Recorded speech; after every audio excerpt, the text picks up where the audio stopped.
Iginawad naman ni Pangulong Ferdinand R. Marcos Jr. kay Alex Ayala ang Presidential Citation bilang pagkilala sa kanyang tagumpay sa international tennis at pagbibigay ng karangalan sa bansa. Yan ang ulat ni Carlo Candelaria. I really am so happy to have you here. You cannot imagine.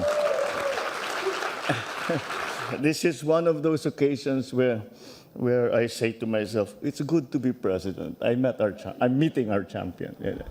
Hindi na itago ni Pangulong Ferdinand R. Marcos Jr. ang kanyang tuwa at excitement nang i-welcome niya sa Malacanang si Pinay tennis star Alex Ayala. Mainit na sinalubong ng Pangulo at ni First Lady Liza Marcos si Ayala at ang kanyang mga magulang sa Malacanang. Sabi ng Pangulo, lubos siyang humahanga at proud na proud siya dahil hindi nakakalimutan ni Ayala ang kanyang pagiging Pilipino at patuloy siyang nagdadala ng karangalan sa bansa. When we're proud of you and we see one of ours doing so well, we're proud of ourselves.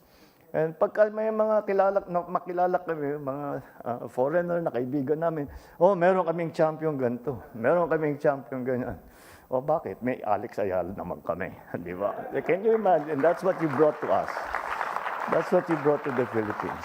We have found in you a champion who has made the Philippines proud, who has reminded Filipinos what a great race Filipinos are because we produce someone like you.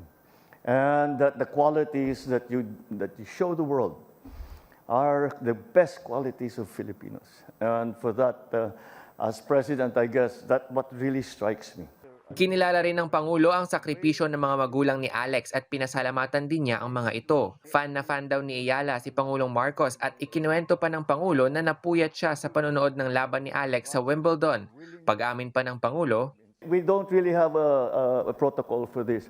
Inimbento lang namin ito para magka-excuse kami magpa-picture sa'yo. ginawa ni Pangulong Marcos Jr. ng Presidential Citation si Ayala bilang pagkilala sa kanyang mga naging tagumpay sa larangan ng international tennis at pagdadala ng karangalan sa sambayan ng Pilipino. Binigyan naman ni Alex ng souvenir na tennis ball at sombrero si Pangulong Marcos at ang First Lady na agad naman nilang isinuot. Nagpasalamat si Alex sa mainit na pagtanggap sa kanya sa palasyo at sinabing lubos niyang pinagmamalaki ang pagiging Pilipino.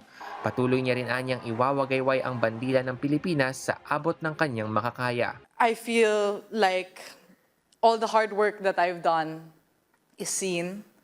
All the hours that aren't on TV are seen and validated and appreciated. So thank you so much.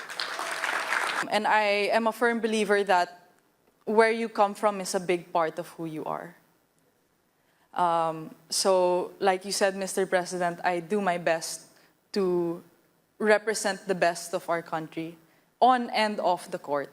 Nangako naman ang Pangulo na patuloy na nakasuporta sa kanya ang pamahalaan at ang buong sambayan ng Pilipino. We are all, 110 million of us, we are all here behind you, willing you on to greater success. If there's anything that we can do to help you even for just say so, you have it. Carlo Luis Candelaria para sa Bayan.